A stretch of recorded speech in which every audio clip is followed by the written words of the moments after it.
Cool. Okay, well, first off, welcome everybody. Thank you very much for showing up for Odyssey and McKinsey Denver's office case workshop today. We're super excited. We're going to be doing breakout rooms based on your skill level. And most of you are Odyssey students, but just in case you're not familiar, I'll give you a quick background. Basically, I was a first generation college student trying to break into finance, and the whole process was really overwhelming, and finally found somebody who made a big impact on my career trajectory, but I thought there had to be a better way to facilitate those connections. And that's what Odyssey is about. There's a ton of professionals in our community who are here willing to help, willing to connect. Just click the book. It's all free. So love to have you on there. If you're not already, we also have one-to-one casing available where you just can sort professionals who are willing to do casing with you. So it's a great way to practice.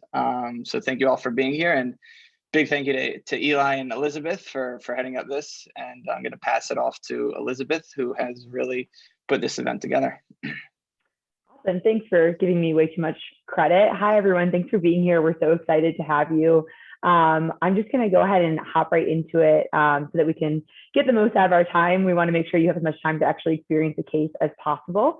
But really quickly, I'll just let everyone from our team introduce themselves. So on our team, if we could just go through in order. So Adrian to Elise, a quick intro of like name, where you're from, and how long you've been with us would be awesome.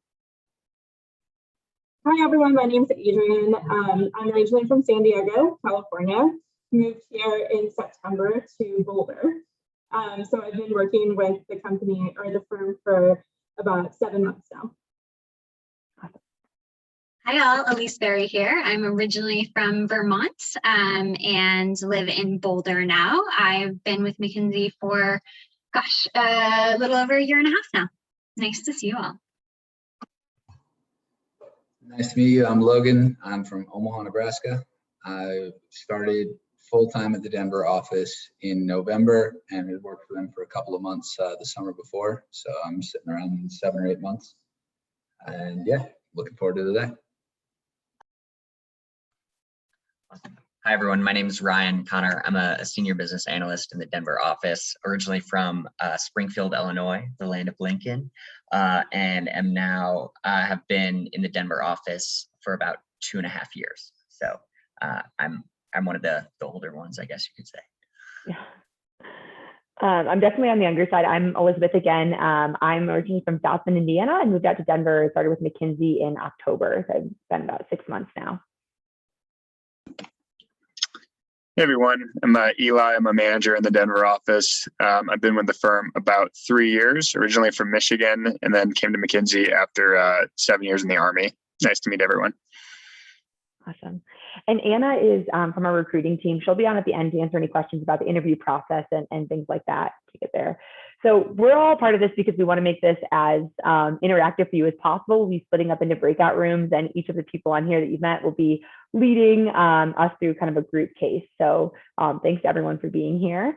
I just want to give a quick overview of what to expect today. So we are going to give a quick overview of just kind of the interview process and the format and what the case interview looks like, some of the best approaches for that, which I know some people are more familiar with than others. So just a quick intro there. And then we'll break up to do sample cases. For the most part, our groups will be mixed. So we'll have people who kind of know what a case is, some people who've done a few. But if you are in that sort of higher level and you've done a lot of cases and you really want to kind of push on that good to great, we'll have a room specifically for that as well. So hopefully it will be a great experience for everyone involved. And then we'll come back together and do a little bit of a Q&A. So having said that, if you come up with any questions as we're talking throughout the session, please feel free to put them in the chat.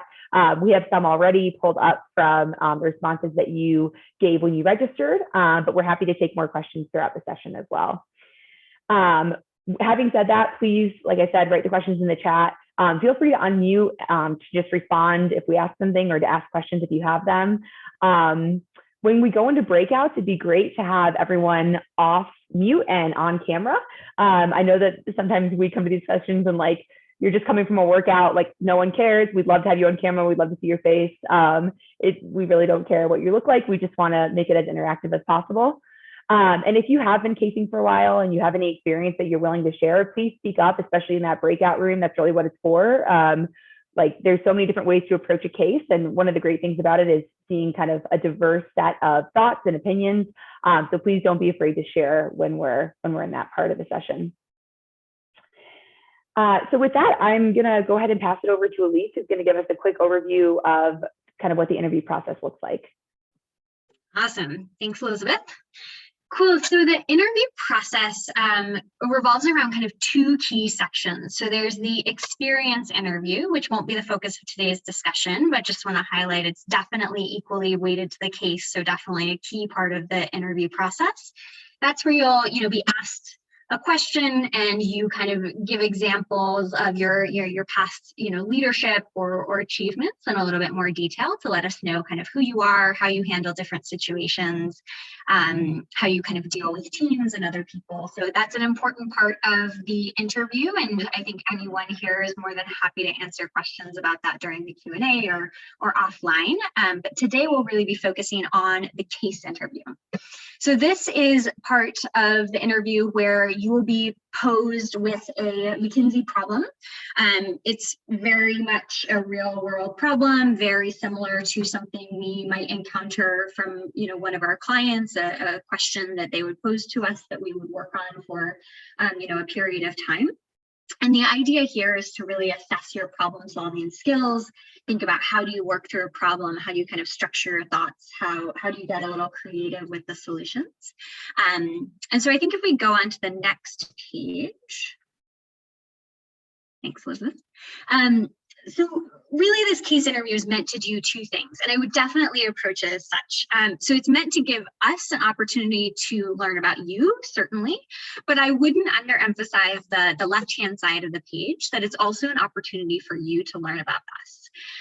So these cases, as I mentioned, are very much real world problems that we deal with. And so it gives you an indication of the types of industries, the types of problems that we might be solving in our work.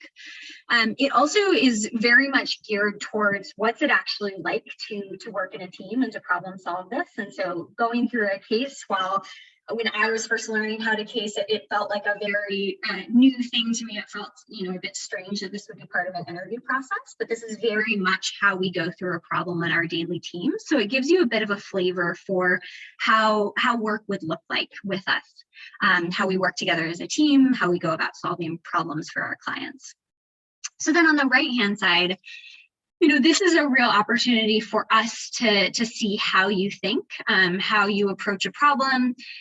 You are not meant to be the expert on the problem that's posed to you, quite the opposite. It's probably something you're not an expert on, but it's really meant for us to see how do you think, how do you approach a problem, and how would you work with your team in order to solve it. Also some, basic business sense. Again, you don't have to be, a business major or know a ton about business, but kind of test a little bit of your common sense and logic around business cases. And then test a little bit with your comfort with numbers. Again, you do not need to be a math whiz. I certainly am not. But just to get a feel for, how do you approach these things? How would you react if a client posed some of these questions to you in a real world situation? How would you handle it? So I would definitely, kind of look at it from those two sides. When you're going through interviews, I would say either with us or with anyone, do really use it as an opportunity to test out, your fit within the potential organization as well, because this is a cool opportunity to kind of see what we do through the case example. Awesome. Thanks, Elise. I think, Adrian, you'll walk us through a couple of the typical steps as well. Yeah, absolutely. So just to add on to what Elise was saying, the interview will start with the behavioral interview. So you'll be answering some questions about your experience and some situational problems. And then we'll go into the case interview. So from the case interview, first you want to just listen to the information that you're provided and feel free to ask any clarifying questions and paraphrase. So we want to really understand where you are at and what you're thinking. And it's great if you can lead your interviewer through the problem. Next, you're going to structure an approach to how you're thinking. So you'll get a statement just very generic of, do you think this company should enter the industry? And so a structured approach will really help your interviewer understand how you're thinking, and putting things in certain categories is really beneficial for walking your interviewer through and helping us understand how your thought process works. there are some situations where you're going to have to analyze some information. So you might be given some numbers or a table. And again, just to reiterate, it's super important just to talk about, your approach. This is what I'm thinking. How does this sound to you? Your interviewer really wants to be there to help you. So don't always jump into the numbers immediately, but just look at the information you're given and understand what that information is telling you first. And finally, develop a conclusion. So remember at the end of each question or each segment to bring it back to what was the overall question and how am I answering the question and how does this information bring me closer to answering that question. So remember to try to relate all of that information, whether it's a graph or numbers or just general information, back to the main point. Awesome. Thanks, Adrienne. So I'm going to go ahead and start breaking everyone up into the breakout rooms. It's going to take me a minute to do that. So while I do, I would love if any of our kind of case coaches that are on the call would like to volunteer to share a few of their favorite tips from when they were practicing for cases. I got one. So I am like not a math person by any stretch. So although this might sound like a little like basic, I downloaded, it was probably meant for like, honestly, like fourth graders, but it's like a mental math app. And it just helped me do some of the like, okay, what is 15% of 300? Because I needed that help. And so that I would just like, if I was in an Uber or walking to class, I just do a few reps on that and did wonders.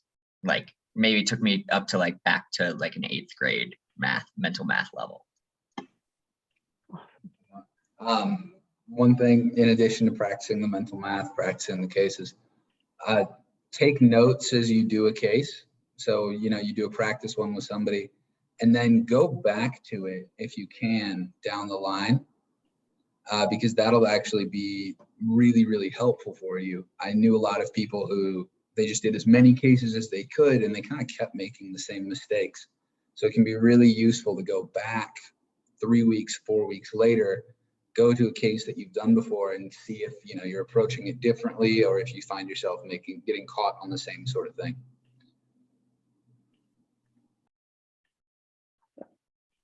I'll also go ahead and give one. I think there are kind of these sections of the cases, and when I first started doing them, I thought that I had to be kind of a pro at all of them. And what I would say is McKinsey's really big on kind of strengths-based feedback. We're all going to be better at certain ones. Like some people are going to be better at the math part of it. Some people are going to be better at structuring it. I would say, definitely work on the places where you think you aren't as strong, but we often overemphasize our faults and don't think about our strengths. So I would also recognize, what are your strengths in the case? Which sections of them do you like the best? Do you feel most comfortable with? And make sure that you kill it in those sections, because we're much more looking for, someone who has a real kind of spike in something rather than being kind of, average across the board. So definitely play to your strengths in the case and figure out what you're good at.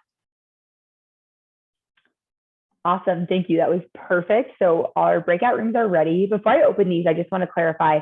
So we are going to have one room that's kind of focused on that good to great. So if you've been doing a lot of cases already and you feel a little bit more comfortable with it, go ahead and just don't join the breakout room. You'll probably still be prompted to join because I didn't have a way of knowing your level when I made these, but just don't join it. And we'll have someone who's staying in the main room who's working on that with you. Otherwise, everyone will just be going through a group case together, and please don't be shy. This is just a time for you all to practice. So I'm going to go ahead and open those now, and feel free to ask any questions before you join.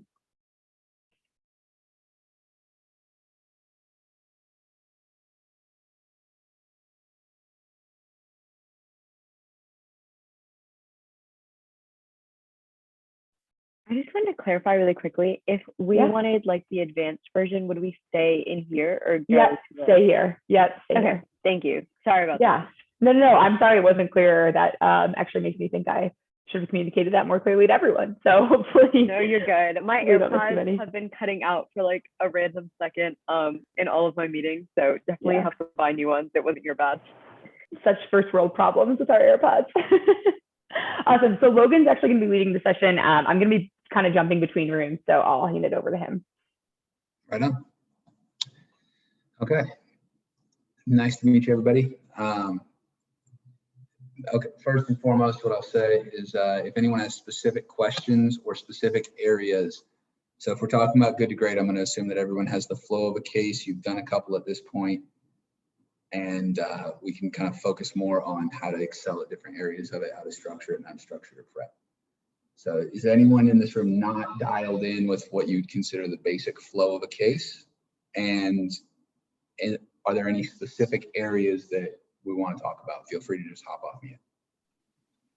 Yeah, I think a big concern of mine is, balancing, having a unique structure, but also making that structure very detailed and in depth. Okay. Yeah, that's something to talk about. Sorry, one specific thing that I think I have trouble with is sometimes when there's some numbers and I'm doing some of the math, I have a hard time taking that second before to really plan out and then say the steps I'm going to take. I kind of just start doing it, and then I don't think it's organized as well as it should be. And I'm wondering if we could talk about some strategies for that. Sure thing. So one I thing. wanted to talk a little bit. Sorry, who is going? Yeah. You can totally go. Sorry. So when in chart interpretation, especially when there are a lot of numbers, so how do we prioritize, and is taking 30 seconds there okay? And what are some strategies that we can use while practicing chart interpretation? Thank you. I wanted to speak a little bit about the closing. So the way I learned to kind of sum up the case at the end, when it's really common that they say, oh, the CEO is coming in, sum up your findings, was kind of to do a recap of the question and then your action steps, the reasons for those steps, and then risk. But I've done that with some firms, and they've said, because that takes around a minute, 30 seconds to 2 minutes, and they'll say that's too long. I need a 10-second summary. So would you go for the 10-second summary with just what we want the firm to do, or would you go for more of a 2-minute type of thing? Okay. Right on. Any other sections? One thing I was wondering about was sort of the differences between an interviewee-led versus an interviewer-led case. Personally, I feel pretty comfortable with interviewee-led style, but I haven't really done much in interviewer-led. I think because it's harder to get those reps, the practice in. Sure. Interviewer versus interviewee. All right. Any other questions? One more thing that kind of ties back into, sorry for interrupting you, but back to what Michelle and Anna were saying, in terms of the conclusion, from my experience with these McKinsey type cases, it's very, abrupt transitions from question to question, how to really synthesize that without, adding too much background when providing recommendations. That's something I'd like to know a little bit more about. Sure. Hearing a lot on synthesis there. Yeah, no problem. Okay. Okay, one thing I'd like to know is I also understand how case interviews are graded, what the rubrics are, what are those things you're looking for when you are assessing an interview. Sure. Okay. I can do that. Let's see.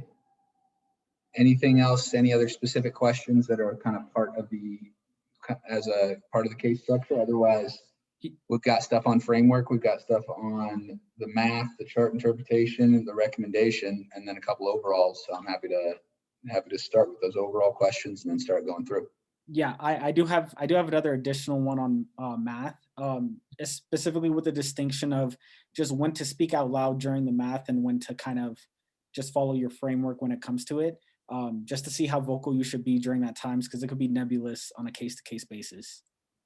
Sure, and it'll be different from person to person as well. But okay. Anything else? Otherwise, I'm happy to start going. Right on. Okay, let me start with two of the things that I heard as kind of holistic questions. That was interviewer versus interviewee-led, and the concept of kind of a rubric. Bit of personal taste for me, I don't differentiate. The thing about an interviewee-led case is we are really, and this is what we at McKinsey do, we want you to give us what you think the next step should be. A lot of times you'll be right. Hey, I'm looking at this. I'd love to dig into the revenue side of this. Hey, I'd love to dig into the cost side of this. If you're wrong, fine. We'll tell you. You say, hey, I'd like to dig into the revenue side. Actually, we're looking at the cost side. Sure. Just go with it. Be cheerful about it. This is a chance to show how you're going to act in a team room, right? With a client when you're not 100% right on your prediction. But picking something and proposing a next step is a fundamental part of what our job is, right? Hey, we saw this information and now we think we should look here. So that's very much just us trying to, as an interviewee led, trying to show a little bit of what the next steps in the job might look like.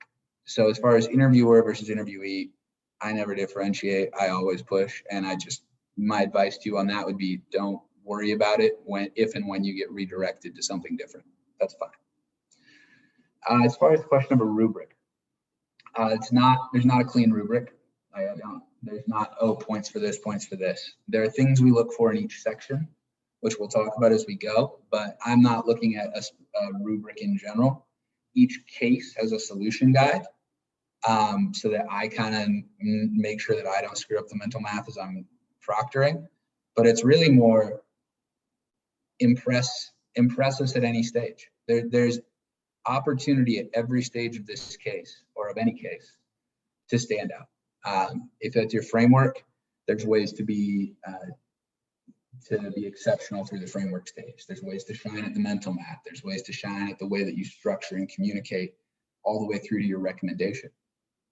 And so within each part, be a little more creative, be a little more detailed, be a little quicker. That's the differentiation. It's not, did you do X, Y, and Z? It's, this section is about doing X. Did you do X really well, kind of well, somewhere in between? So with that, let's go with, oh, I remember this case. I am going to, how do I want to do this? Okay. I'm going to talk about the question that I have ahead of each section, and then we're going to do that section of the case. So you'll have a little bit of kind of my perspective on it. And this is a case that I have not seen in quite a few years. So we're going through this a little bit together, but it's going to be good. The first question was, how do you balance having a unique structure and framework, I think is another term you'd use there, versus depth? I would tell you that you don't need to completely rethink the wheel. I did very, very well at a lot of cases with a profit tree. Hey, here's revenue, here's cost, and then here's kind of market and external. But where you excel, you can take a very basic framework and excel by putting a little more detail on it, by thinking through. Like if you sit down across from me and say, listen, we have revenue and costs, and we want our revenues to be more than our costs. 100% right. I see a question in the chat, solution or answer, process, 100%. The process, the question was, which is more important, solution or process? The answer is process. If you get the wrong solution with the right process, it's a little math error somewhere, it's fixable. If you're thinking about it completely wrong, what can we do? But so within any framework, there's a chance to be creative, right? And so that might mean going all the way to a level of detail, giving examples, making sure a framework is a chance that to show the interviewer that you understand the problem, right? And if you can give a parallel example that shows how well you understand it, that can be a great one. And so, hey, this is a dying industry. It's a lot like phone booths were in 2008. And some of the struggles that we might see there, right? Like you're in your framework, you're talking about like diminishing revenue in a way that's not going to come back, but you just tied it to a very specific example. I think that case was about buggy whips or something. It was a dying product, right? And they found a parallel to it that really said, oh, wow, I understand what this case is about very early on. So we're going to talk about something, a case that is a favorite of mine, quite frankly. But let me share my screen. I'm gonna give this a couple minutes. Just raise your hand, throw up an icon or something as you go through, as you feel like you're finished with your framework. Everyone seeing the improving schools case? Great. Our client is the governor of a large province in a South Asian country. The new governor was recently elected with a solid majority, strong mandate for change. She's keen to make education reform a key part of her political program. Asked us to develop a strategy for improving the province's school system. In particular, she wants to significantly increase the percentage of children who regularly attend school, called the attendance rate, over the next 3 years. So, any clarification questions? Anything that's not clear through that?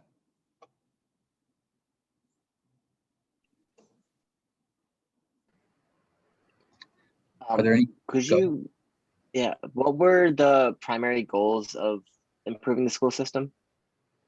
Well, for her, the primary goal was improving the attendance rate, if that's what you were looking for, over the next. And that was over 3 years? Yes. I had a question. The improving attendance rate, was that like across grade levels or just in general? Great question. And it is really across grade levels for children. So elementary through like high school. Yeah. I had an additional question actually based off what Isha said, or Aisha, feel free to correct me. And it was just, is it across both genders, or is there like a heavy, majority of like girls that don't go to school and that's skewing the attendance rate? We might get into that later. Right now, operate for all children across both genders. I have a question. So how will this attendance be measured? Is there like a particular metric that our governor is interested in, like, the number of days they'll be attending, or, number of hours? Is there any particular metric? Great question. Might get more into some of the specific metrics later, but right now, just the general problem of kids showing up at school. All right, thanks. Our governor has a nice goal. There we go. We completely agree. The other question I had was for the school system. Are these in public schools or private schools that they're looking to make change? Let's say public. Okay. All right. I'll let you go. I'll get to it.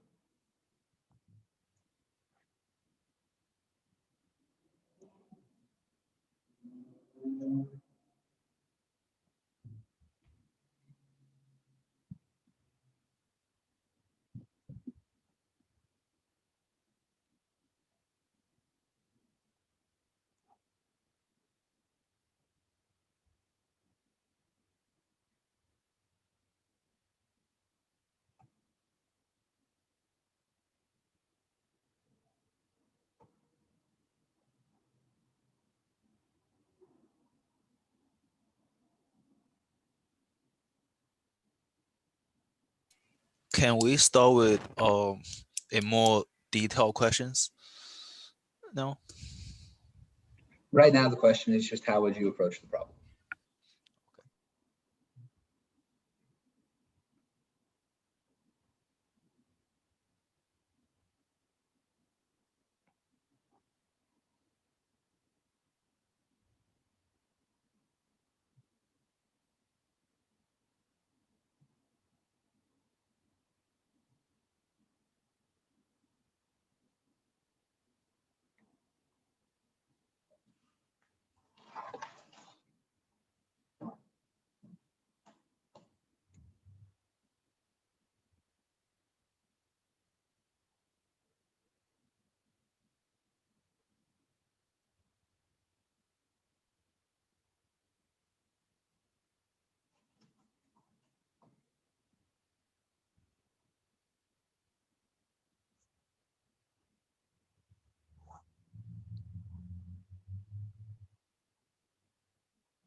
All right, guys, we're across the 2-minute mark, so I'm going to give everybody just a little bit more to wrap theirs up, and then we'll start talking through some of this.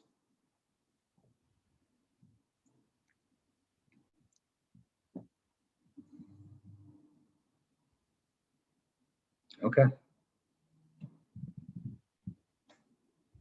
Okay. So who feels that they really understood this and were able to create a structured way to approach the problem?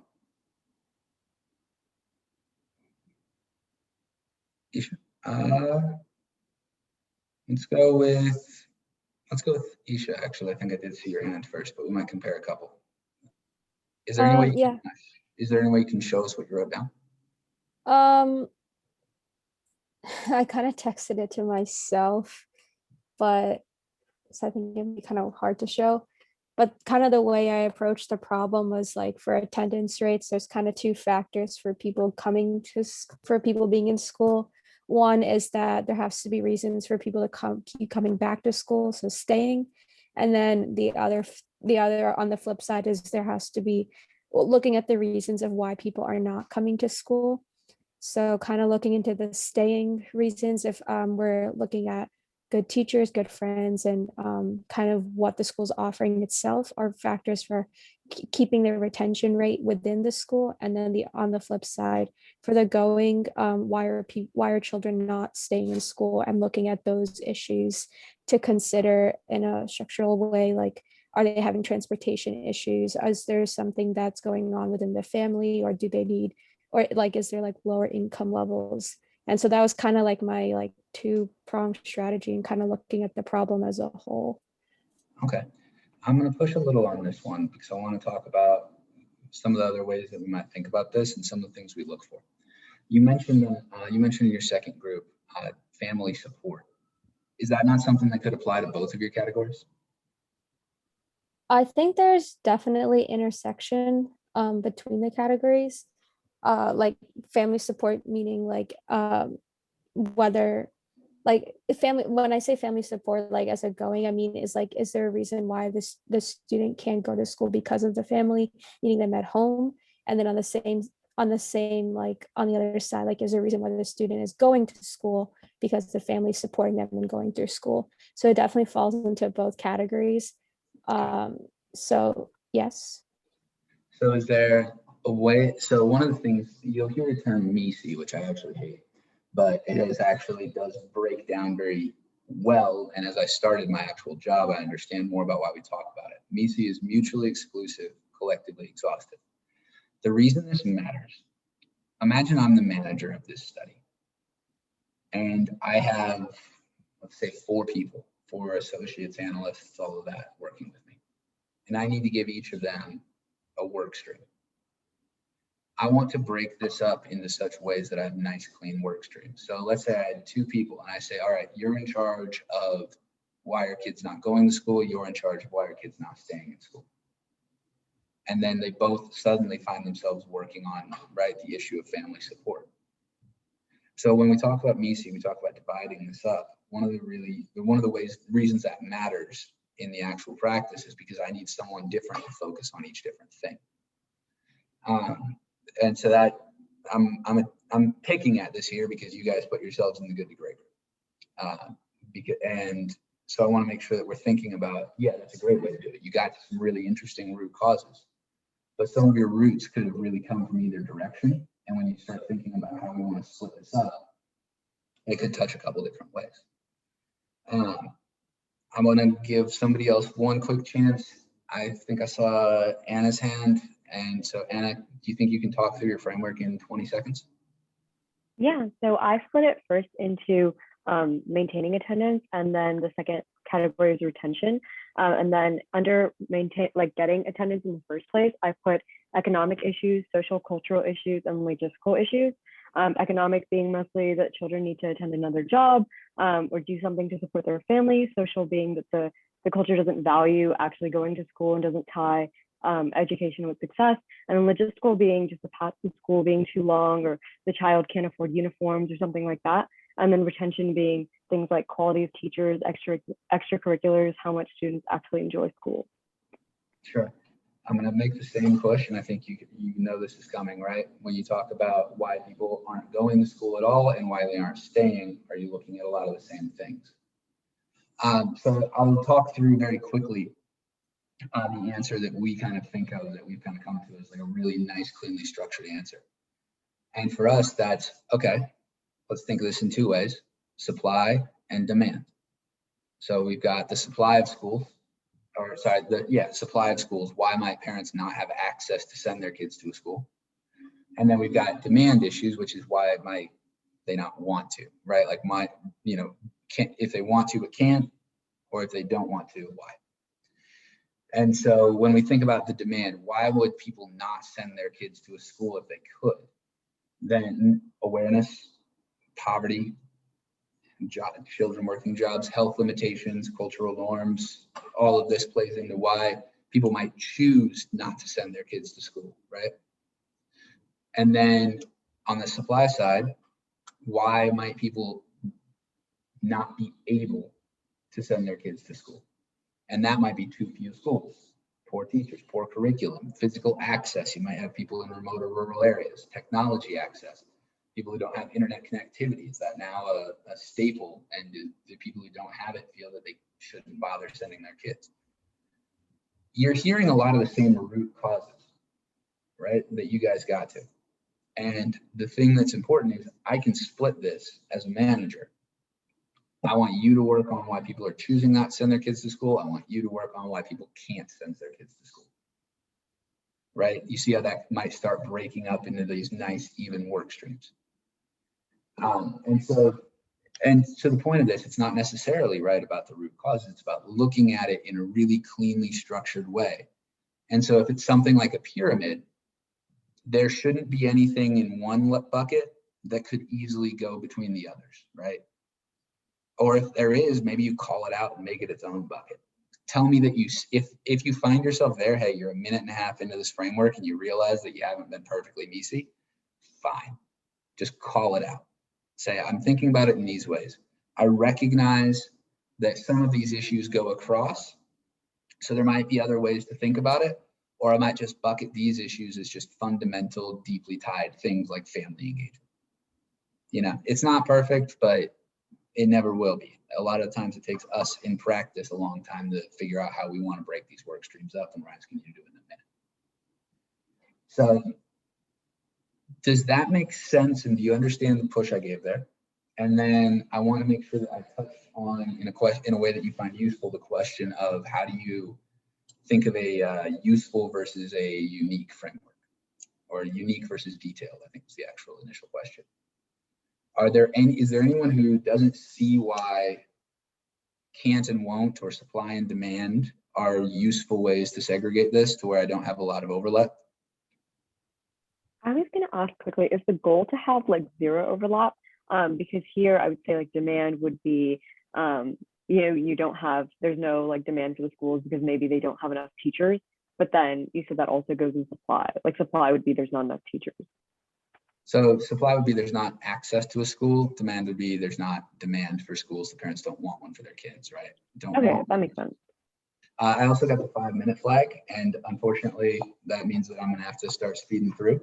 So actually, would people rather I go through the questions that we had, which were structure of numbers, chart interpretation, and then resolution at kind of a high level instead of just tying it to a specific case? I'm getting nods. Cool, that's what we'll do. Next question I have is on math structure when to talk out loud. So the first question I believe was, it's a little tough not to dive into the math and you want to lay out your structure. Doing cases via Zoom is weird. I did mine entirely in person. And one of the tremendous benefits of that is that when a math question came up, you could see what people were doing. One of the quotes that helped me quite a bit was every page a slide. You should be thinking of what you're doing as like a spreadsheet. So when I think, or not a spreadsheet, I'm sorry, but a PowerPoint presentation. So when I do my framework for that previous one, I've got my root cause, I've got it 2 ways, and I've got it split up. You don't need to read a single word on this, but from this screen this far away, you can see the structure of it, right? When you go into your math, it's very similar. So a great way to create that time for yourself is to clarify what's being asked for and the units. So when you start out your math, you should say something along the lines of, okay, I understand the question is, what's the dollar impact? So my answer is going to be, so the question is, what is the impact? I'm writing, by the way, I'll show you in a heartbeat, of this change on this group. And the answer is this number. And I will have this written out before I do anything. I've got a question on top, I've got an answer at the bottom, and the thing that really helps me here is my answer already has dollars in it. Or if my answer is hours or people, whatever, I'm writing that down. And because that is one of the things that you will see happen, is that someone will lose track of what we're actually solving for, what the actual question is. And you'll come and tell me, I think we can get 85,000 more kids into school. And I've asked you for how many more schools do we need to hold the increased people? So frame that early. And it's a great way to create that space, right? So that you can then structure your math, because then you say, okay, I have this, I'm going towards the dollar impact. I think the best way to get there is to go from this, include this, and then multiply by that to get my final answer.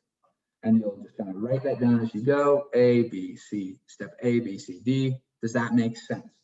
If it doesn't, I'll close it, which is one of the great things about explaining what you're going to do up front. And if it does, I'll give you the green light. And so then you start moving through it. The question of when to speak out loud. I always spoke out loud, but if I had, so I did as much of it in my head as I comfortably could. But then if I was doing something complicated, you know, 838 times 4,012, I don't know why I'd be doing that. I'd walk through it. So let's take that example. Let's say that number came up in a case. Great, I've got 838 times 4,012. I'm gonna take 838 times 4,000, plus 838 times 12. 838 times 4,000 is gonna be what? 3,200 plus 120 is 3,420 plus 8 times 4. So 3,452, something like that. And then I'll write that down. And then I'll say, okay, now times 12, well, that's gonna be times 10 times 2. 838 times 10 is 8,380, times 2 is 1,676. So I might write those down, add them all up, and then, so I'll add all those up together, and it's whatever number. So you heard where I was quiet there. When I was thinking, solving something in my head to write down a number, I'm talking out loud.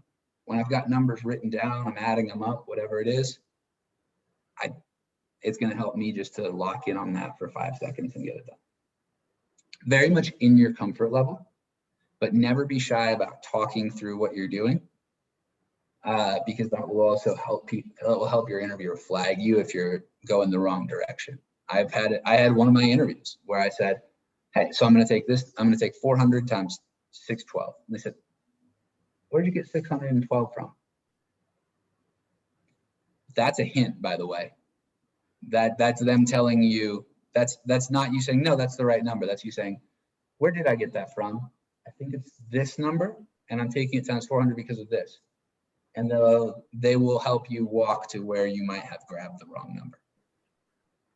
So that's how I think about talking through things. That's how I think about questions. Chart interpretation.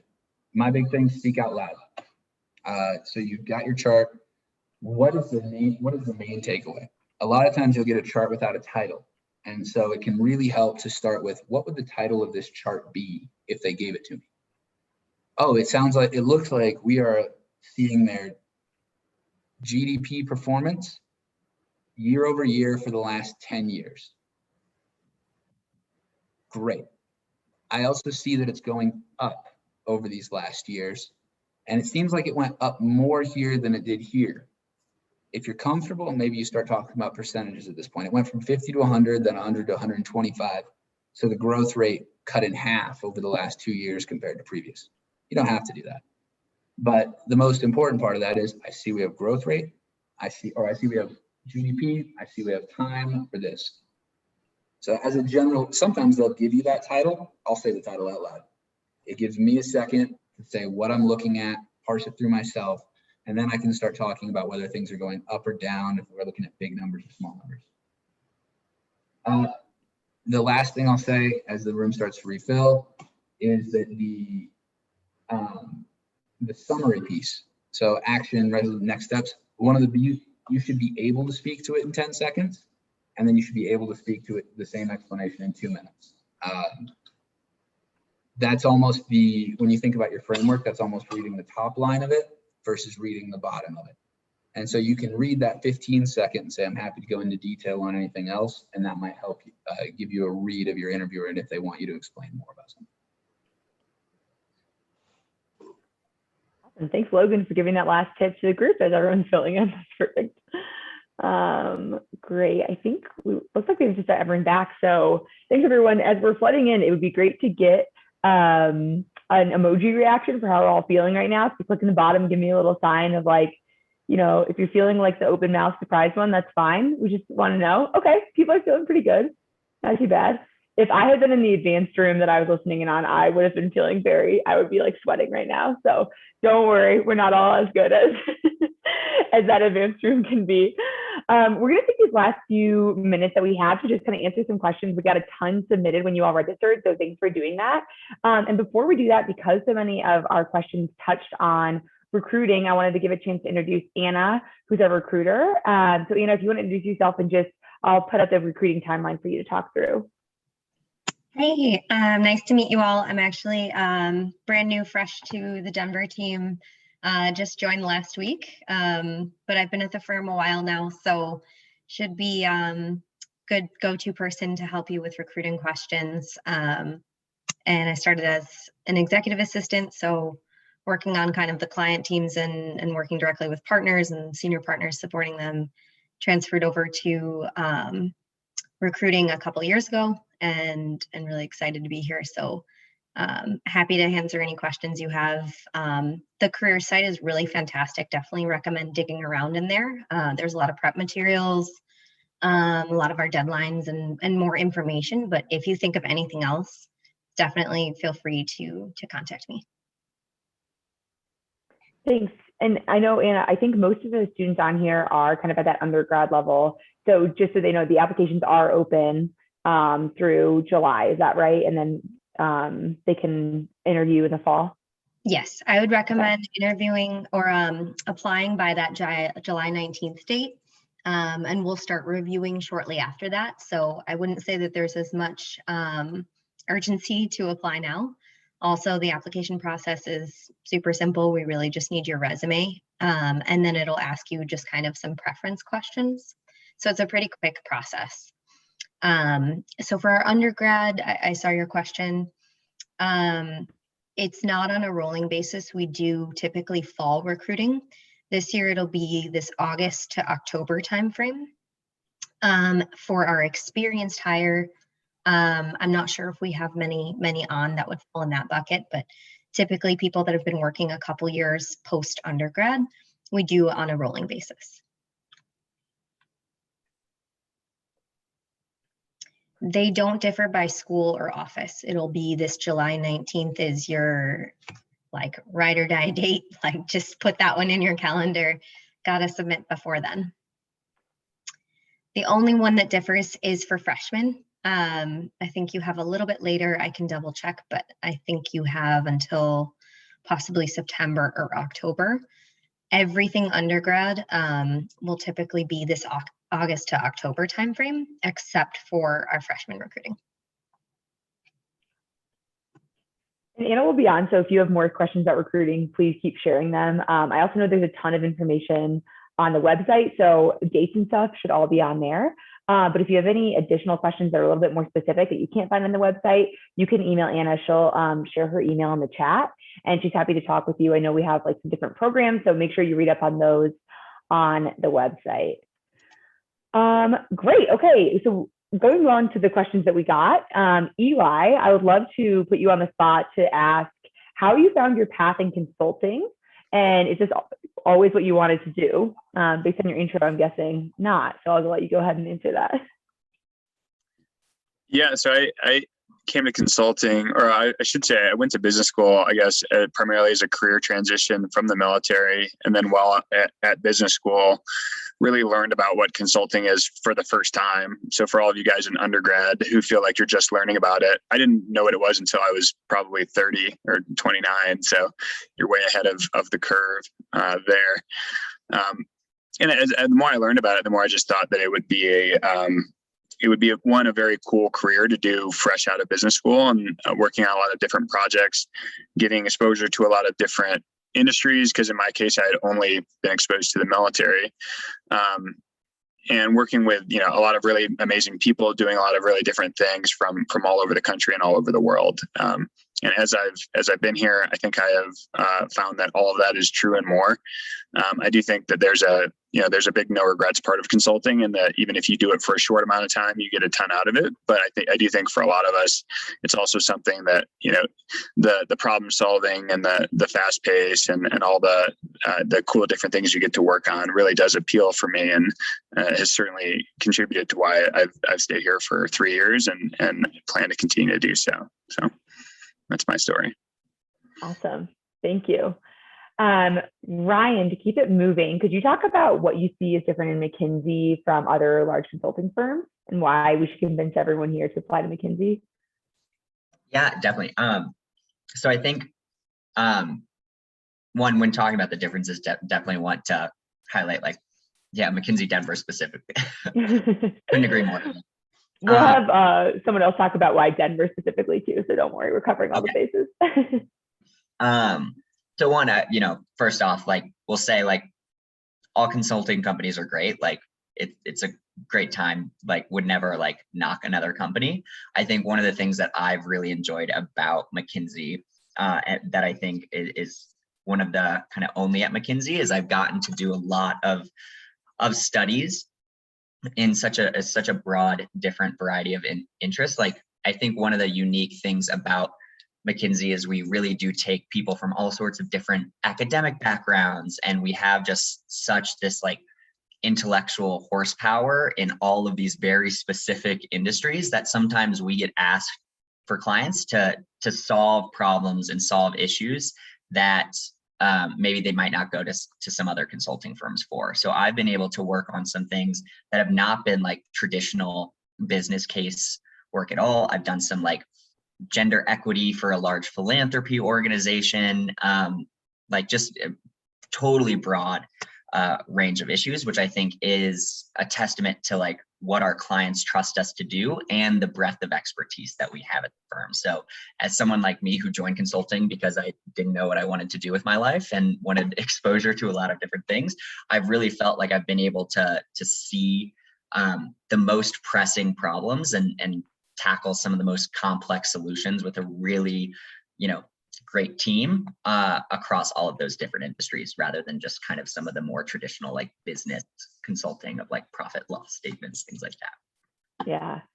And one follow-up question to that, do they have to have a background in something like that to work on something like gender philanthropy or sustainability, any of those interesting things? No, I think one of the really cool things about McKinsey, and it actually speaks to the case nature, as I was talking to our breakout room group about, they don't know what your degree is in when they pick what case they're going to show you. They just give you a case. And the hiring process is very much based on your ability to solve problems. And so I've been able to work in some industries that definitely do not speak to my philosophy undergraduate degree. And so you definitely have the opportunities to explore passions, especially given out at undergrad, explore passions while you're at McKinsey, rather than come to McKinsey with them fully formed. Yeah. I was also a philosophy major undergrad, so we might be really giving the wrong impression of who goes to McKinsey. It's all over the board. So as teased earlier, Logan, I was hoping you might be able to talk about what makes the Denver office different from other cities like Chicago or New York or San Francisco. What makes us, in our opinion, the best, or at least just different? Absolutely. So for me, to be honest, the thing that sold me on Denver was the people. Everybody helping you on this chat is affiliated with the Denver office, and all of us, and the office culture has really been an important part of me feeling comfortable at the company, feeling comfortable in Denver, actually. So what about Denver? I would say the support network. Pre-COVID, we had a really healthy kind of, you might travel through the week, but on Fridays, people will come back into the office. Since COVID, because we're such an outdoor-oriented city and community, there are a lot of small groups that have kind of found each other to do things like skiing, go outdoor hiking, etc. And the drive to kind of bring people in, keep people looped in, and keep building the community is probably gone smoother in Denver with the outdoor handoff than in my opinion, it has anywhere else. So we've only gotten even more better since COVID. But even before that, it was the people. It's the community, and it's the fact that it is such a priority for everybody to make sure that we're looped in and feeling like one team, even though we all work in different projects with different people across the country and world. And Eli, I know you've been like a big part of the Denver office for, I want to say since the beginning, but not really. Do you have anything you want to add about like kind of what it means to you? Yeah, I think offices and consulting, I mean, this is probably true of every firm, but they kind of take on the culture of the city that they're in. And I think Denver is a very kind of laid back, approachable, fun, chill city.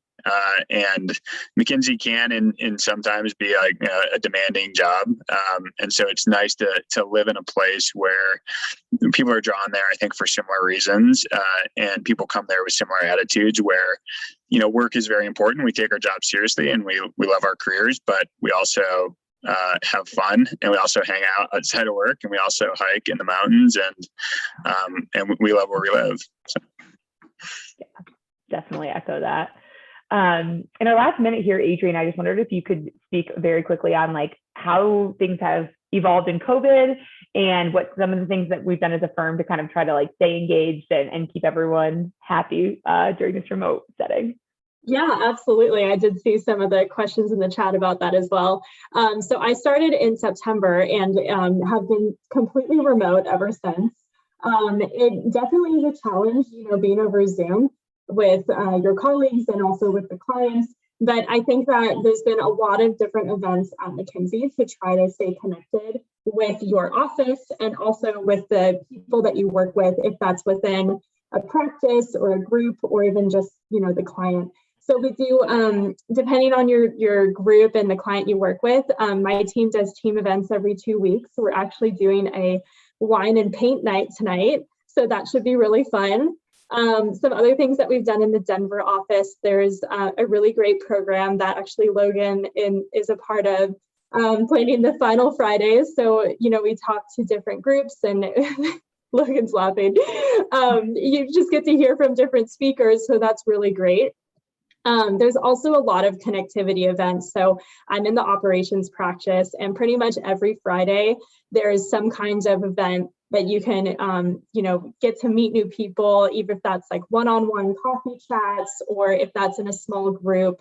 So there's a lot of different ways to stay connected within the company and also within your team to really learn about what's out there. And I have to say that I'm very impressed with how McKinsey has dealt with COVID and the connectivity over the last 7 months. Awesome. Thanks, Adrian. I'm seeing so many great questions, but we are at time.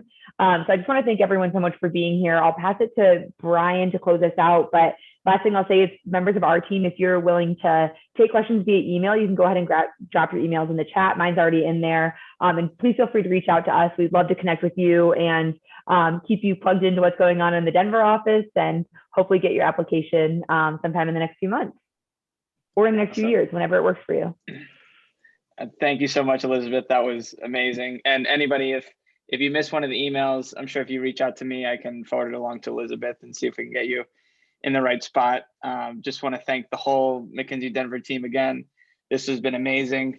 Everybody will get an email after this. It's a post-event survey. It's important you fill that out. It takes 1 minute, but it helps us have more events like this. And also you'll have a link to the recording.